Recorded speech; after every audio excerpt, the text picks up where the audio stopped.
So as long as you have some of those. Okay. And so that's just the umbrella. And you remember that we said we use the TAND checklist to do those, to generate the clusters. And one of the things we're now trying to suggest is that we want to think how we can use and how you can use the checklist items to think about clusters and to think about what we could do about those clusters. So what I'm going to do is just remind you of the clusters. Scholastic, that overactive, impulsive, restless one, the tantrum, aggression one, sleeping, eating cluster, the mood, anxiety cluster, the neuropsychological one that's about memory, attention skills, dual tasking, those kind of things, and then the big autism-related cluster, eye contact, language, repetitive behaviors, difficulty with peers, those kind of things. And so what I thought might be useful is for us just to talk a little bit about, we can talk about the other two clusters as well, but I thought these are the 5 clusters that many people struggle with. And we can do it in any order, so maybe, given that everyone's a little bit tired, which of these ones do you want to start with? Which that? No, you have to pick one of the things on the list. So dysregulated behaviors. Any other votes? It doesn't have to be the loudest voice or the first voice. Number 5, ASD, mood anxiety. They're on par. Anyone worried about the hyperactivity one? Yeah. Is that a big deal? Scholastic one? Let's do them all. Okay. So if you look at the checklist, that's why I wanted to make sure you all have a checklist. These are the scholastic cluster items. Reading, writing, spelling, maths. And if you have answered yes to any of those, it means you or your child is at risk of having some of these kind of scholastic cluster items. As I said, we saw them in almost 60% of people with TSC. Children, adults with and without intellectual disability. So it's a very common thing. And what's needed is that we need to find some way of giving additional educational support and additional occupational support to people who might tick the boxes in this cluster. And this is where I decided to put up a question and where you should tell me, I don't know how the educational system and the occupational system works in New Zealand. So you should tell me, have any of you had kind of access into extra support? So that might be about additional time in class, support in class, extra classes, special education, remedial support, extra therapeutic input. How does that work, and how easy is that for people to access? Thank you, Helen. Yeah? We've actually applied for... You want us to send the mic around as we talk? This is the session where we're going to drive him crazy. Okay. So we've actually applied for an application called High Complex Needs, or HCE. It's not easy to get hold of, but it's extracurricular or extra funding on top of ALS funding, or the general high needs funding that the ministry provides. It's extra funding on top of that. Basically, you've got to draw up a set of goals on where your patient is now, and you generally have a set time on how the funding is going to roll, more than 2 years, and where you would like them to be. And then you reassess. Yeah, and then they go out and provide the private or ministry provided funders in every different field to get you to those areas. Anyone else had an experience with the educational system trying to navigate it? I can lead on from that too. Yeah. We actually got declined for all the funding, which is what I would say your baseline funding for a child with special needs. It's not full funding in the sense that if you require a teacher aide, which our son requires, he is currently getting 11 hours a week. So what then does happen is who are also AWS funded, and they share that teacher aid amongst, say, 3 people. Our son got stood down from school 3 times in 3 weeks, so you can imagine the attention he needs and the attention he takes away from other children who have AWS funding. So after 4 applications, he only just got AWS funding because we managed to get a diagnosis of autism. We got that through high complex needs. So it's kind of really backwards in our situation. We had an amazing lady help us with the application for high complex needs. It is a 2-year program. It is more intensive funding. They work with the parents and different services in the schools. During that time, we were able to get assess assessed privately and get the autistic diagnosis. And we were also able to get drama therapy, which was an extra therapy he received, as well as the support at school. It does, that support is providing home and school, but we used it more for school because we had carer support at home. So we found that the school would generally say standing down, would put the school on lockdown. They had to do all the things to raise their eyebrows with the Ministry of Education to get any extra funding. You can actually get extensions on high complex needs, and another sort of funding you can get that's very similar is also the wraparound service, which is again 2 years intensive funding. So we might be going for that one next. Yeah. And many people, as I go around the world, find that some of these kind of big obvious diagnoses like autism, or sometimes if children have very significant, in Australia if you have oppositional behaviour and a diagnosis of ODD, it actually gives you additional access to support. I don't like the diagnosis or the label of ODD, but if it'll give you additional funding and it'll help you to accommodate and support your child's needs, then if it has a function or a purpose, then I think that's fine. But very often, so we would say most people with TSC should have preemptively an educational plan. In Britain, we call it an individual educational plan, an IEP, some countries an IEDP, and we're basically saying everyone with TSC should have one. And so it's better to argue from the outset that this is what we need rather than to wait. Our educational systems, unfortunately, are such that we wait until kids fail, right? Until they're kicked out of school, until they no longer want to go to school because it's hard, and then we try to put things in place. And we're really trying to say, let's anticipate that and support the system in whichever ways we can. It's different in each country, and so what you need to do as a group and as a community is to think, how do we navigate and support one another to figure out all these little techniques and tricks? Yeah, because we started in KCS with 3, and he's now 12, and we've only just got somewhere, and it's purely because we've been pushing, the school's been pushing, but unless you have these reports coming through the school to say, unless you have the reports coming through the school that they can present to the Ministry of Education, they get rejected too. And in most countries, it needs to come from within the educational system. So in Australia, I think you need the school counsellor is the person who does assessments and evaluations and then leads, can make recommendations to the educational psychologists and to the school system. So it's a tricky area to navigate, but I think it's important to put it on the list. The Tuberous Sclerosis Alliance in the US has a special educator employed full-time to support families in the USA to try and navigate the system. That's how important it is. Her name is Dina Hook, and actually they have some nice information on their website about educational stuff, so feel free to look if there's anything that'll help you.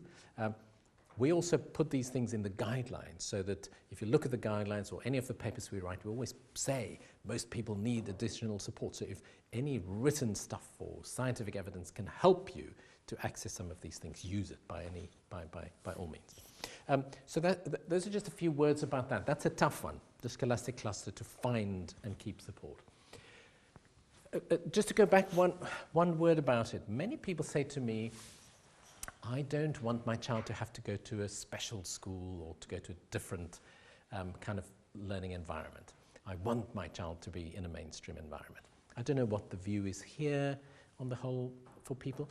I have a very simplistic view, which is that I would never recommend a particular name of a place. I would say what we need is we need to understand your profile of needs, and then we need to find the appropriate educational environment for you.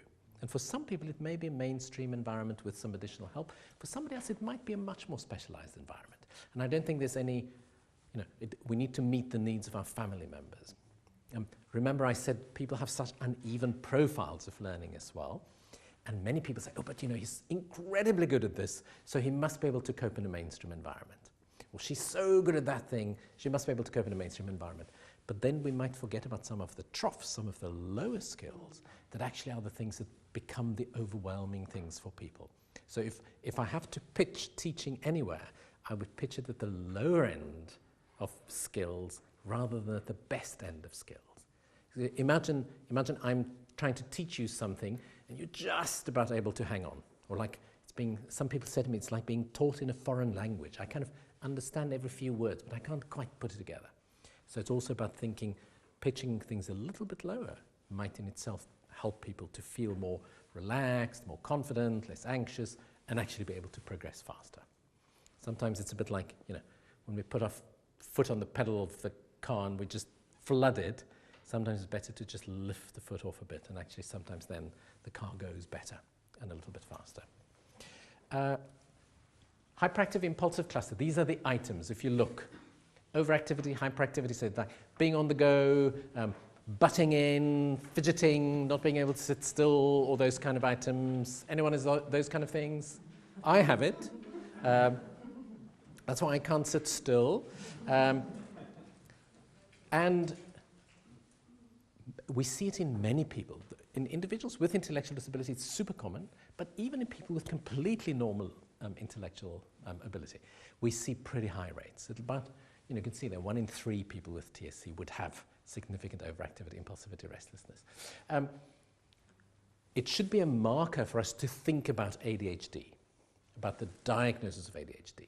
But even when people don't have ADHD, we might want to think about things we can do to help them manage those skills. It's also important because hyperactivity is often a kind of a risk factor for other TAND problems, and I'll come on to some of those in a minute. So the first thing we want to do is do a diagnostic workup for ADHD. Where would you go in this country for ADHD evaluations? Is it pediatricians? More than psychiatry?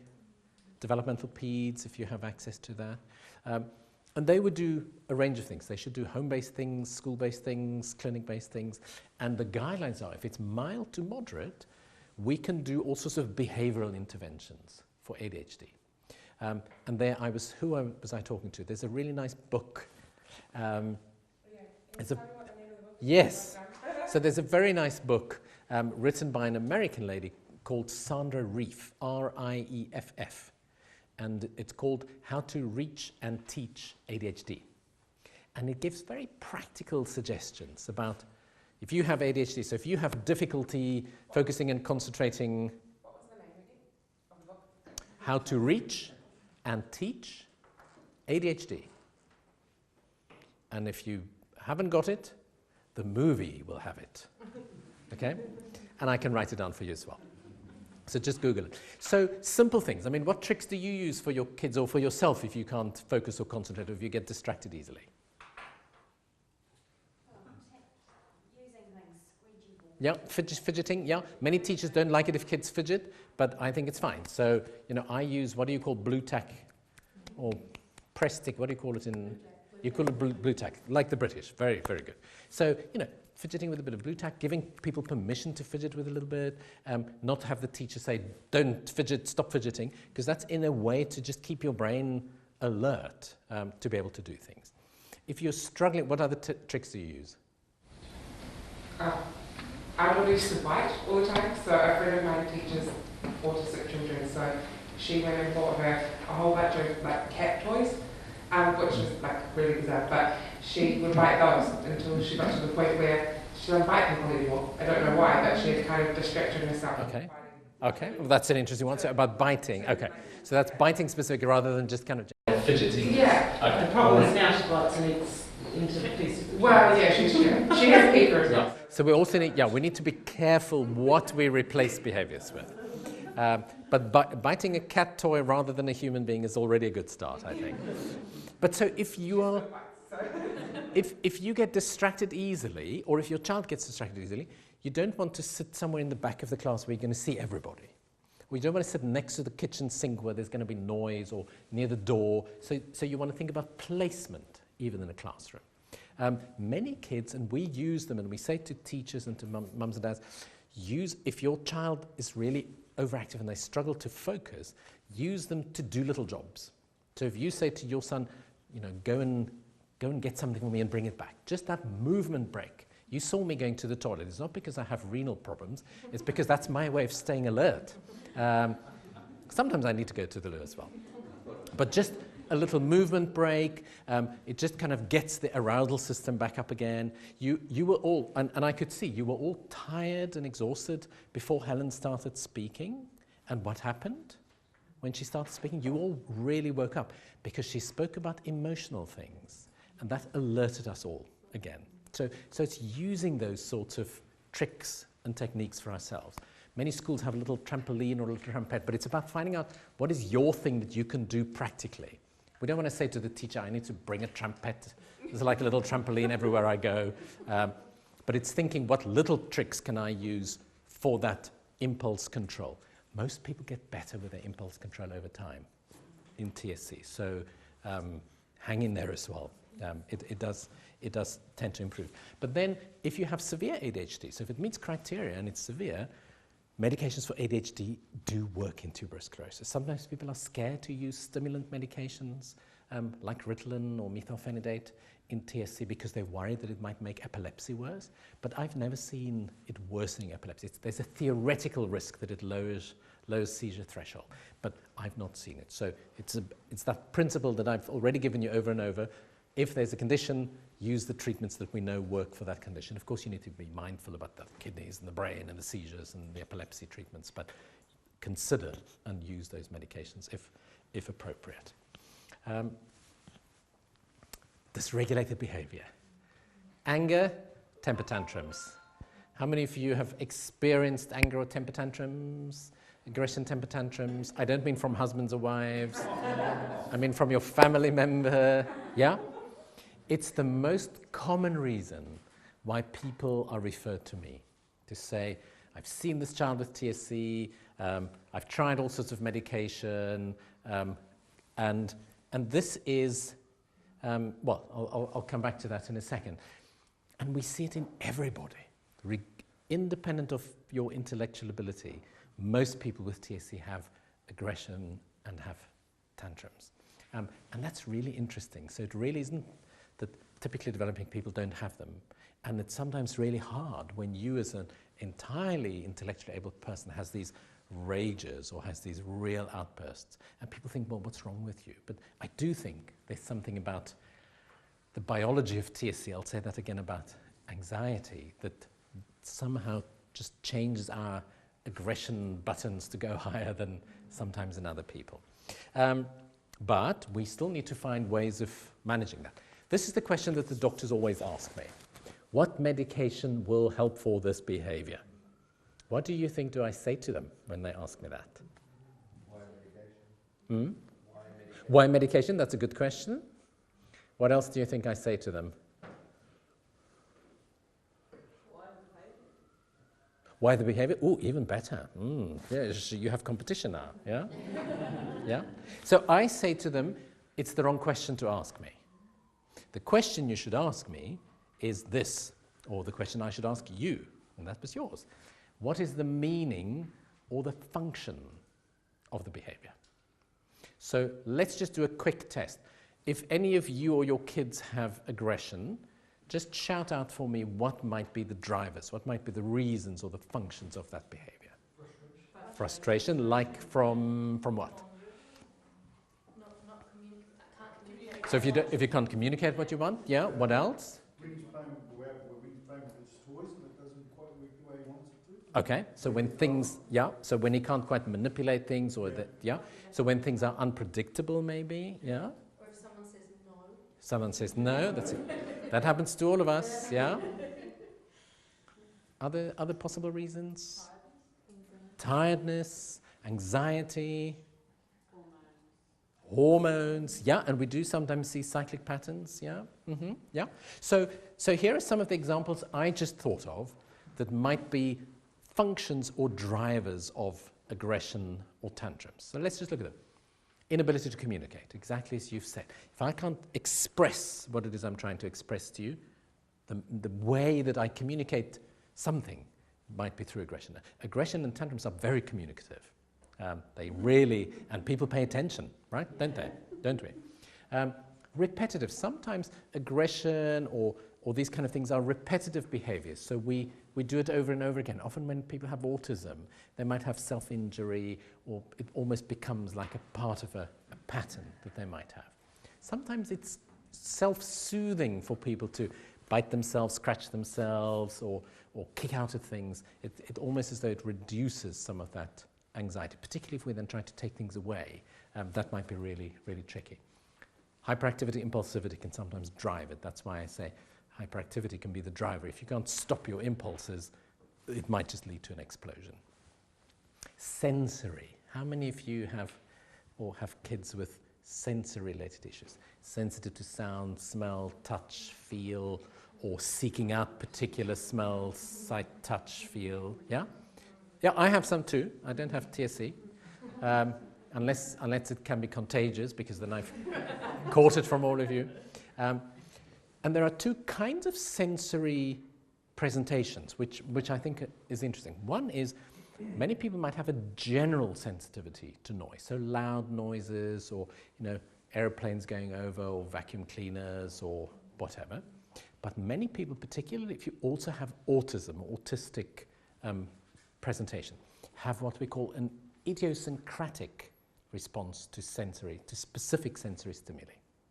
So it sounds like a mouthful, but basically, if you have a general sensitivity to noise, most people get anxious.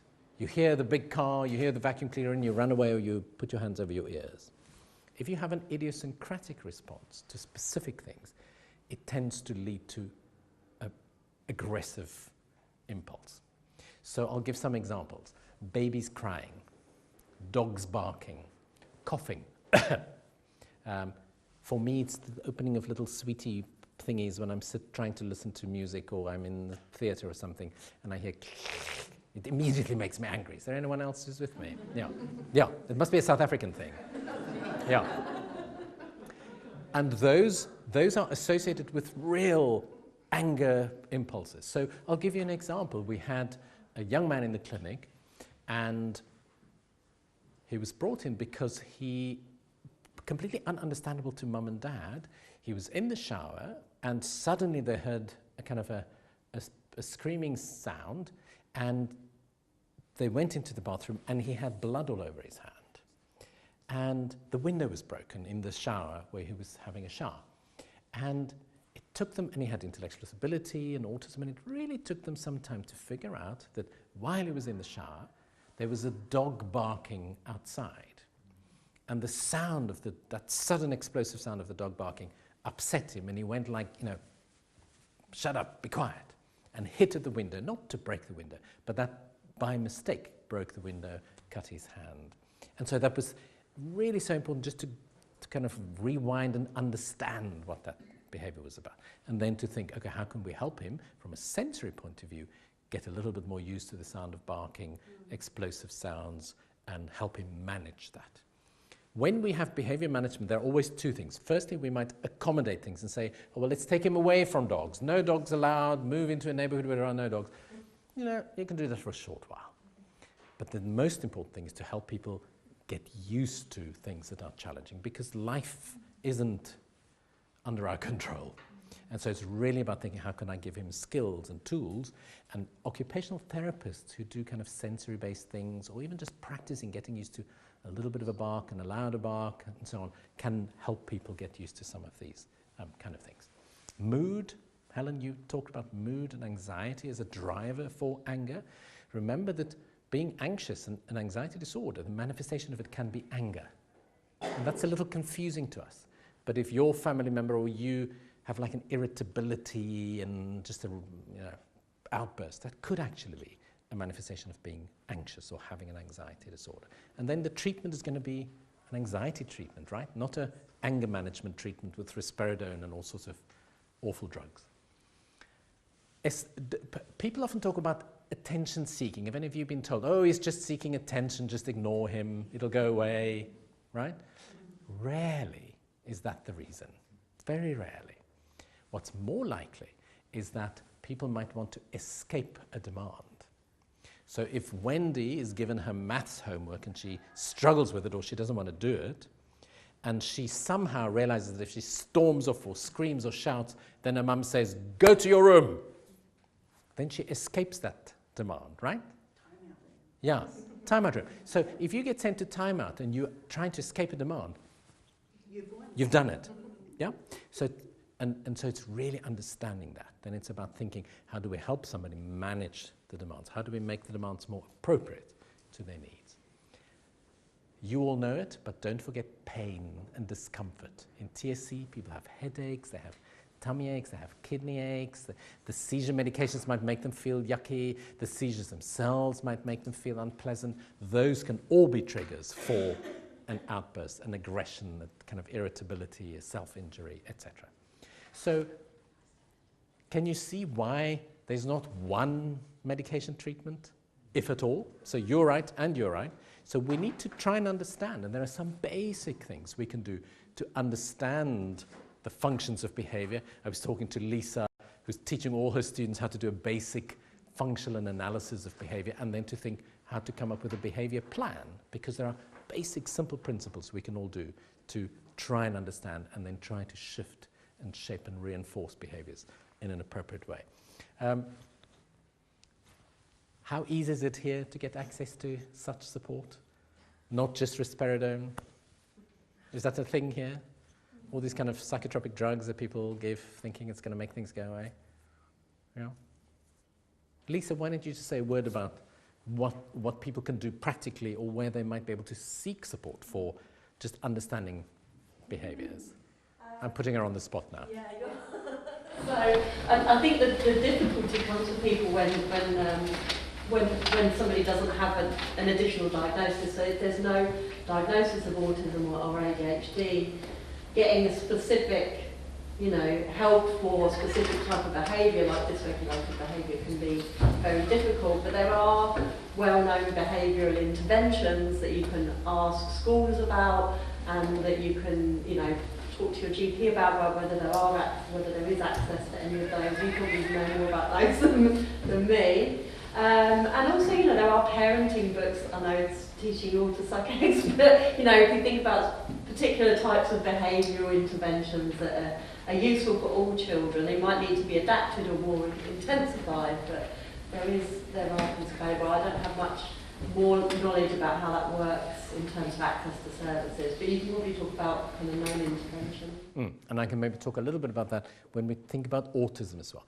So many kids with TSC have so many different combinations of those clusters, don't they? It's not just the one or the other thing. But it's just about saying, let's think about this first and then think about it in the context of some of these other things. So we'll come back to your example of the breaking up of bricks, or when he's trying to fix something, or when things suddenly change, when we come on to the autism story as well. Mood anxiety. So these are the mood and anxiety items: depressed mood, shyness, mood swings. As I said earlier, people often say, oh, I wonder if somebody has bipolar mood disorder because their moods are all over the place. Usually, I haven't yet diagnosed anybody with bipolar mood disorder, but I have diagnosed many people with anxiety or with depressive disorder, because these swings are actually very common, up and down, just kind of almost dysregulated mood as well. And so if we see these things, it's so important to think about the possibility of an anxiety disorder, to think about the possibility of a depressive disorder. As I said, typically people don't look for it and treat it. Because if it's there are, and again, even people with significant disability can have an anxiety or a depressive disorder. People might say, well, how do I pick it up? If I have a child who's minimally verbal, well, the key thing that we always look for is a change in behavior, a change in people's functioning, a change in the things that they are typically interested in, a little bit like I've said earlier. If you're always interested in Thomas the Tank Engine, and suddenly Thomas isn't quite so interesting anymore. If normally he sleeps very well and suddenly he's not sleeping so well. If normally he has good appetite and suddenly the appetite isn't so good anymore. Those would all be clues for me to think, I wonder if that might be a mood disorder or an anxiety disorder. Remember, particularly people who can't express how they feel, anxiety might present with irritability and anger rather than with looking and feeling anxious. Often people avoid situations as well as a manifestation of anxiety. And that links to how we might think about intervention. And if you want to stand up and stretch your legs, you're very welcome. She's already told me she can't sit still for so long, so feel free to do some squats or something if you need to. So if you or anybody with TSC have mild to moderate anxiety, depressive things, there are lots of self-help things. There are lots of nice books. You can even do online interventions these days. There are really nice literature and things and information that I'm sure what the TSA New Zealand can do is to see how you can put things together. We're also thinking how we can pool resources for families. And often people say to me, so what are the core principles of these interventions? I'll give you one principle for each. So that's super simplifying an approach to anxiety and depression. Anxiety. What do people do when they're anxious? What's the most typical thing that people do when they're anxious?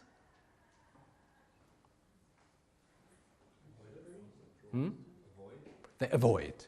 Yeah.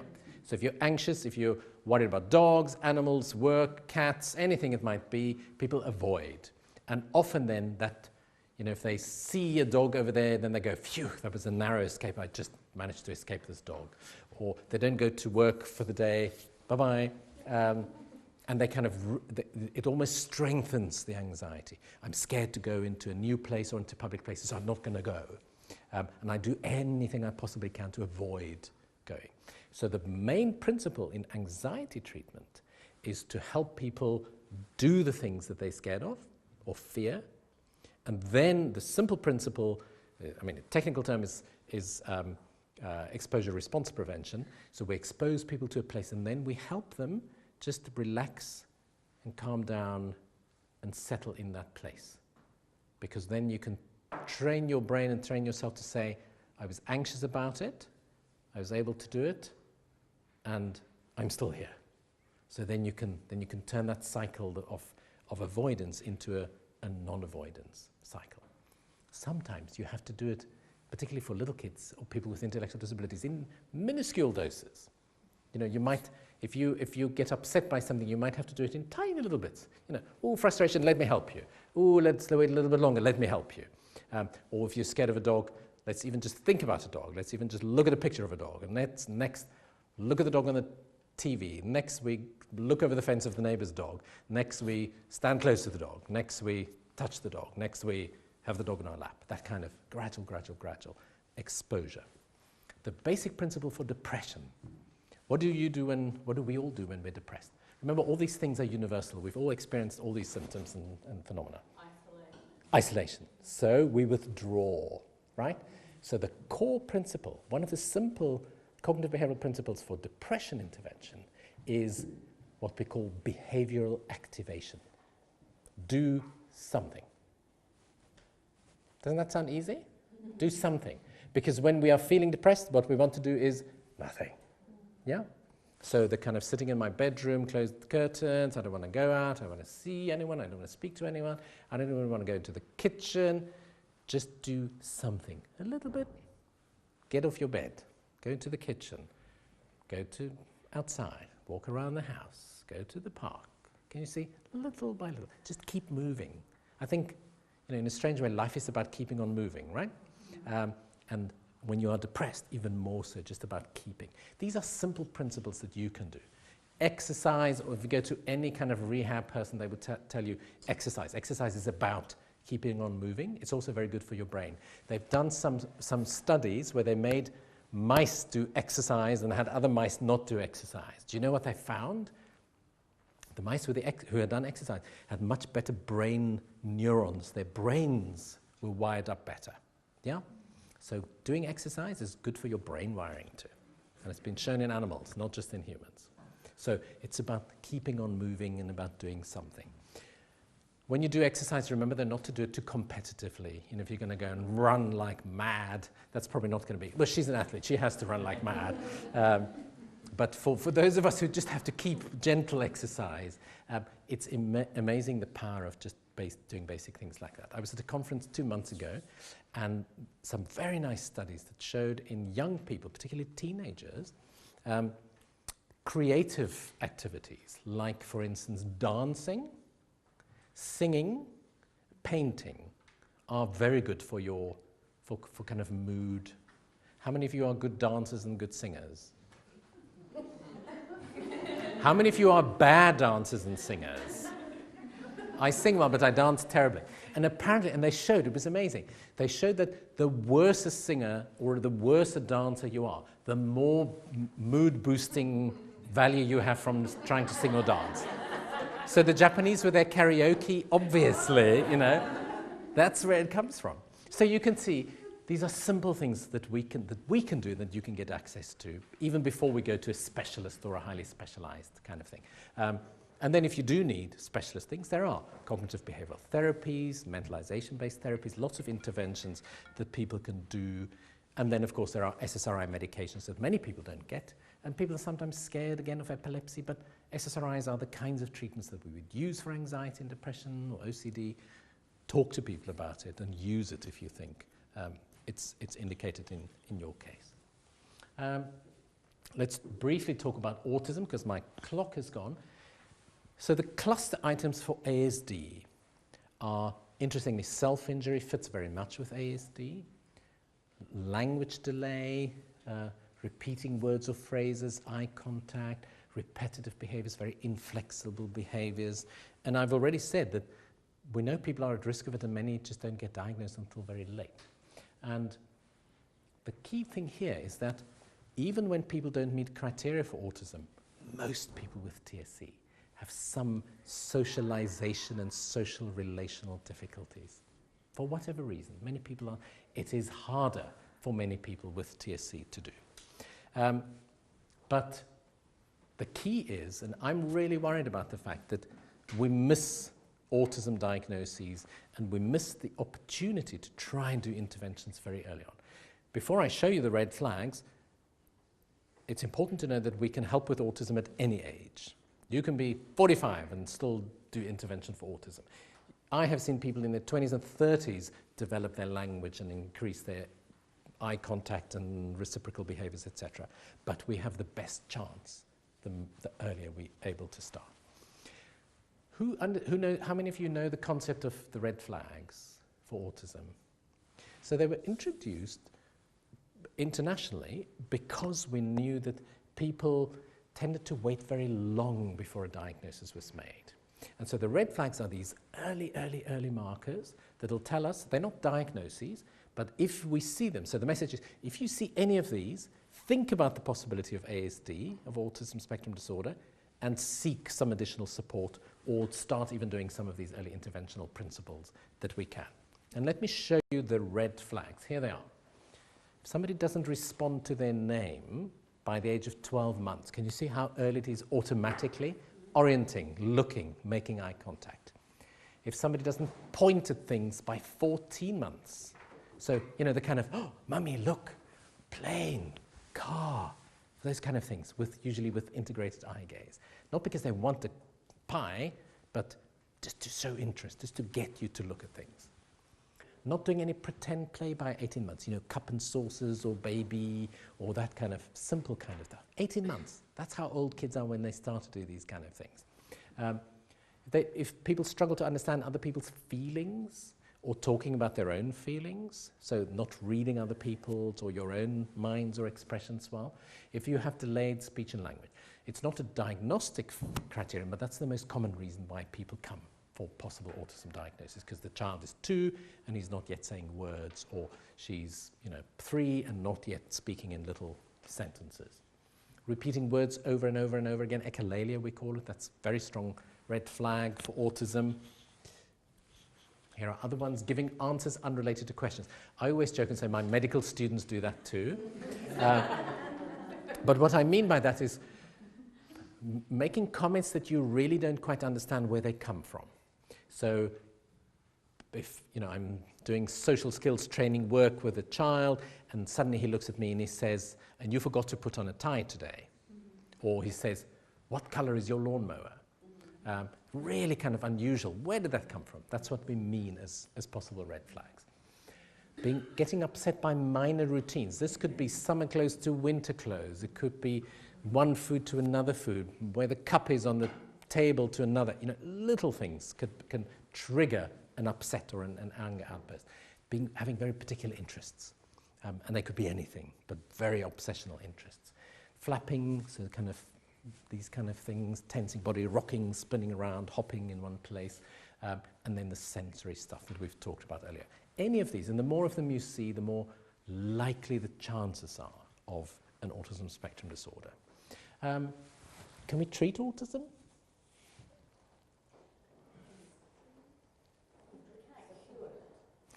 A decade ago, people would have said to us, we can't make the core deficits of autism go away, but we can work around it. We can accommodate. If you can't speak, we can give you aids. If you can't work with a group, we can help you to work on your own. But we now know that people with autism, we can work through the core of autism and actually lead to improvements. So these new kinds of interventions we use, and they have a particular name. We call them naturalistic developmental behavioral interventions. There's your big word for the day, NDBIs. They work, they're kind of play-based, they try to be comprehensive, and they go through the core of autism, so that if we use them and then we start early, most kids learn to speak, most kids can learn to do turn-taking, most kids can learn how to be much more flexible, much more relating to other people, and we can use them at any time. There are lots of different kinds of programs like that. The Early Start Denver model is one, pivotal response training is one, enhanced milieu teaching is one. There are lots of different things. I don't know what's available here. But there are principles that anybody can use. One principle is it's naturalistic, by which we mean we're not going to, and I was talking to you guys over there during the break, we're not going to send your child off for therapy for 40 hours somewhere else. We're going to bring the intervention to you in a naturalistic context. We're going to incorporate mum and dad into the intervention. We're going to give you the tools as part of your daily routines to work with your child. And we're going to use the things that they are interested in to teach them. How many of you have taken hours to try and get your child to stop playing with the thing that they're interested in to come and do something else? Right? So what we do with these interventions is we actually use that thing. So if he's into Thomas the Tank Engine, what is your son interested in? Superheroes. So if he's into superheroes, we can use the superheroes to fly him to the table, to teach him about colors, to teach him about other kinds of things, because we know that that has his interest, rather than to try and take him away from that and gradually expand his repertoire and build on the things that we know he's interested in. It makes life so much more fun, it makes it so much more interesting. You need to be clever and think on the spot. But that principle of following somebody's interest is a really, really important concept that we're trying to encourage with everybody. Lots to talk about. We don't have time. I'm going to be at dinner, so we can talk more about NDBIs tonight as well, if you like. Principle is, as early as we can, families have to be part of it, and we're using naturalistic approaches to build the skills that everybody has and has the capacity of acquiring, even into adulthood. Lots of things that we're doing ongoing. Clearly, we're going to follow that mTOR treatment story. Can we use these mTOR inhibitors to treat TAND? We need to know more about what drugs are safe and not safe, what other interventions are good for us to use or not to use, the toolkit that I mentioned to you. And then a topic that many people are very interested in is how early can we start? We touched on that earlier. If my child has an antenatal if I'm diagnosed antenatally, can I start then with an mTOR inhibitor?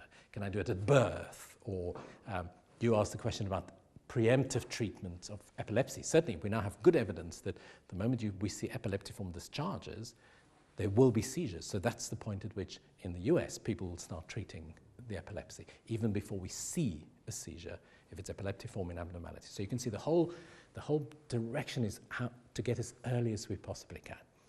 As I said, I'm still a little bit worried about that super early, but But that's the kind of stuff that we're trying to figure out. The other big question that people are asking is, can we cure TSC? What do you think about that? What are your thoughts about the question? If you get to the point where it doesn't affect their life. Yeah. How can you cure something where everyone is different? Yeah, because some people might have very high skilled abilities, yeah. I guess it's the way that you look at it, really. It's, something like HIV is curable. It's a disease that is a disease. TSC, it's potentially a person who is a person. So is it something that should be cured, or something that we need to appreciate that it's a difference in humanity in a way? And should we look at it from that point of view? Yeah, I like that. I think that's a beautiful way to think of it. Here, Do we not try? Okay, but I think in a way it is about what we mean by cure, right? I think what we mean by curing, and I'm gonna give you a very personal example around curing. So here you can see a picture of me, and next to me is my brother, and he's 38 years old, and as you can tell, he has Down syndrome, and he has intellectual disability, and he has autism, and he's had a really tough early life. But he's now a grown-up, and he has expertise in two particular things. He's an expert in opera. He knows more about opera than I do. And he's an expert in rugby. So I FaceTimed him last night, and I told him he was in Wellington, and he said to me, aha, Wellington, the Springboks have just beaten the All Blacks in Wellington. Yes, I told Cody this. So if by cure we mean, make people go away who live with conditions and not exist, then that's not what I would want, and I'm sure that's not what you would want. If by curing we mean optimizing people's ability, picking things up early, doing the stuff, helping people reach their potential, acknowledging differences and diversity that we have, then I'm with you in terms of curing whatever it is that we're trying to do in TSC. And I think on that kind of spirit, at the Japanese conference, the main conference organizer said this, and I want you to either write it down or take a picture of it and just go and think about it, because I thought it was amazing.